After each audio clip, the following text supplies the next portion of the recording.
आज भोगदा ब्रेकथ्रू समारंभासाठी आवर्जून उपस्थित असलेले आपल्या राज्याचे मंत्री जलसंपदा मंत्री माननीय नामदार राधाकृष्ण विखे पाटील साहेब, मंचावर उपस्थित असलेले आपल्या जिल्ह्याचे प्रतिनिधी आमदार माननीय सदाभाऊ, माननीय आमदार इद्रिसभाई नायकुडी, माननीय आमदार गोपीशेठ पडळकर, माननीय पृथ्वीराज बाबा देशमुख, माननीय खाडे मावशी, उपस्थित सर्व जिल्हा परिषदेचे पंचायत समितीचे सदस्य, मान्यवर, या ठिकाणी मिरज तालुका, कवठेमंकाळ तालुका व जत तालुक्यातून या ठिकाणी उपस्थित असलेले सर्व शेतकरी बांधव, बंधू भगिनी मित्र, सर्वप्रथम तर मंत्री महोदयांचं मी आभार मानतो की आपण या ठिकाणी उपस्थित राहिला आणि या दुष्काळी परिसराला आज पाणी मिळत असताना तुमच्या हस्ते हा कार्यक्रम आपल्याला घेता आला।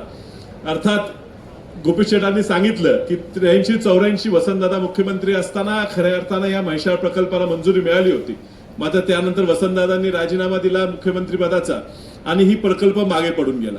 90च्या दशकात 95 नंतर थोडी गती ह्या कार्यक्रमाला आली, पण पुन्हा मधल्या काळात बंद राहिला होता। या ठिकाणी मोठा परिस्थिती निधी ह्या प्रकल्पाला देण्यासाठी पैसे कमी पडत असताना प्रतीकदादा पाटील ज्यावेळी केंद्रीय मंत्री झाले तर ह्या म्हैसाळ व टेंभू प्रकल्पांना जल आयोगाची मान्यता मिळाल्यामुळे म्हैसाळ प्रकल्पाला केंद्रीय सरकारच्या AIBP योजनेअंतर्गत जवळजवळ 1000 कोटीचा निधी हा काँग्रेसच्या दिल्ली सरकारने मंजूर केल्यामुळे 2013 साली जत तालुक्याच्या बिरना तलावात आपण पाणी सोडू शकतो। अर्थात खूपच कमी पाणी मिळत होतं। जत तालुक्यातले साहेब शेतकऱ्यांनी आणि गावकऱ्यांनी ठराव करायला चालू केलं की आम्हाला जर तुम्ही पाणी देत नसला तर आम्ही कर्नाटकात जातो आणि त्यामुळे खूप जनरेट्याचा पाठिंब्यामुळे ह्या ठिकाणी सरकारने त्यावेळी निर्णय घेतला आणि जवळजवळ 900-950 कोटीच्या ह्या 2 योजना, एक पाणी जतमध्ये न्यायचं आणि पुढे वितरित करायचे 2 योजनेचं टेंडर झालं आणि पैसेही तुम्ही चांगले उपलब्ध करून दिल्यामुळे काम चांगल्या पद्धतीने सुरू आहे। मात्र जत तालुक्याचा भाग धरत असताना साहेब फक्त 38%च ह्या प्रकारे इरिगेशनचं पोटेन्शियल या ठिकाणी कव्हर करण्यात आलेलं आहे आणि आता आमदार साहेबांनी सांगितल्याप्रमाणे ह्या ठिकाणी तिसरी पाईप आणि ही होण्यासाठी जल आयोगाची मान्यतेची किंवा त्या पाणी वाटपाची काय अडचण असली तर आम्ही आज देश पातळीवर बघत असताना जर आपण कर्नाटकाचा प्रश्न बघितला तर कर्नाटकात कुठली स्कीम डिझाईन करत असताना ते फक्त 150 दिवसासाठीच प्लॅन करतात।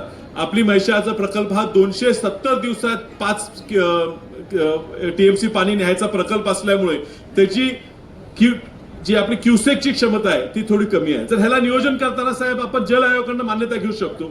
टेंभूचा प्रकल्प पुढे गेलेला आहे, ह्या जल आयोगाच्या मान्यतेचा अजून प्रस्ताव गेलेला नाही। तो पाठवत असताना तो जर 150 दिवसात 5 TMC पाणी न्यायचा आपण जर प्रकल्प केला तर ह्या ठिकाणी कमी वेळेत जास्त पाणी येता येईल आणि ज्यावेळी पुराची परिस्थिती आमच्या कृष्णा नदीत होते त्या पुराच्या काळात अतिरिक्त दिवस तो योजना पुराचा असल्यामुळे चालवून ह्या ठिकाणी जास्तीत जास्त पाणी देता येईल। ह्या तालुक्याचं जत तालुक्याची पाण्याची जी वॉटर लेवल आहे, ग्राउंड लेवल आहे, ती खूप खाली गेलेली आहे साहेब। 1000 फूट सुद्धा बोर मारली तरी पाणी लागत नाही। त्यामुळे येणाऱ्या ह्या पावसाळ्यात आपल्याकडनं जर हे त्याच्या आधी हा स्कीम पूर्ण करून पावसाळ्यात सुद्धा जास्तीत जास्त येणार आहे त्या पाईपलाईन मध्ये सुद्धा जेवढं जास्तीत जास्त पाणी त्या ठिकाणी आपण देऊ शकू त्यातनं ह्या ठिकाणचं वॉटर टेबल जे आहे ते थोडं वर आलं त्या पर्क्युलेशनने पाणी सगळीकडे पोहोचता येईल साहेब। ह्या बरोबर आपण आता आलायच म्हणून या आमच्या डोंगरवाडीच्या इथं डोंगरवाडी, कुकटोळी, खंडराजुरी, गुंडेवाडी, भोसे, शिंदेवाडी, खरशिंग, अलकुट, बनेवाडी, योगेवाडी हे परिसर अजूनही पाण्यापासून वंचित आहे।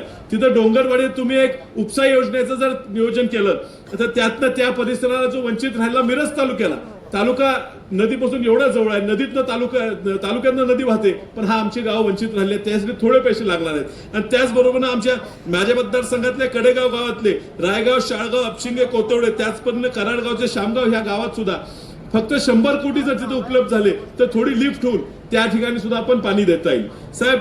पुढचं सुद्धा नियोजन कॅट डेव्हलपमेंटचं म्हणजे कमांड एरिया डेव्हलपमेंटचं जे आहे, केंद्र शासनाचा कमांड एरिया डेव्हलपमेंटसाठी एक नवीन योजना आणते आणि त्याचा एक पायलट प्रोजेक्ट म्हणून महाराष्ट्राला एक 100 कोटीचा निधी द्यायचा होता। मी साहेबांच्या खूप मागे लागून एक प्रकल्प म्हैसाळचा जत तालुक्यातला आपण पाठवलेला, दुर्दैवानं जळगावचा प्रोजेक्ट तुम्ही सिलेक्ट केला पायलट म्हणून।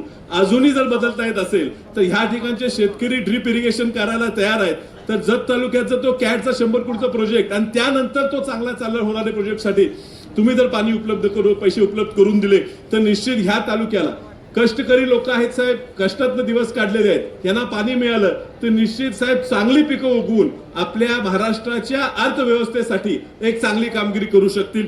या ठिकाणी जो प्रयत्न आहे ह्या परिसरातील कोयता कमी करणं, ह्या लोकांना चांगलं उत्पन्न देणं, हा आपण गेले 40 वर्ष वसंतदादांचं स्वप्न होतं. आज साकारत असताना तुम्ही तुमचे आजोबा वसंतदादांबरोबर काम केले, तुमच्या वडिलांनी आमच्या वडिलांवर काम केले. आज तुमच्या मार्गदर्शनाखाली हा कार्यक्रम ह्या ठिकाणी होत असताना निश्चित आनंद वाटतो. आणि त्यामुळे तुम्ही पूर्ण लक्ष सांगली जिल्ह्याकडे आमच्या सगळ्यांकडे द्यावं ही तुम्हाला विनंती करतो. आणि वेळ कमी असल्यामुळे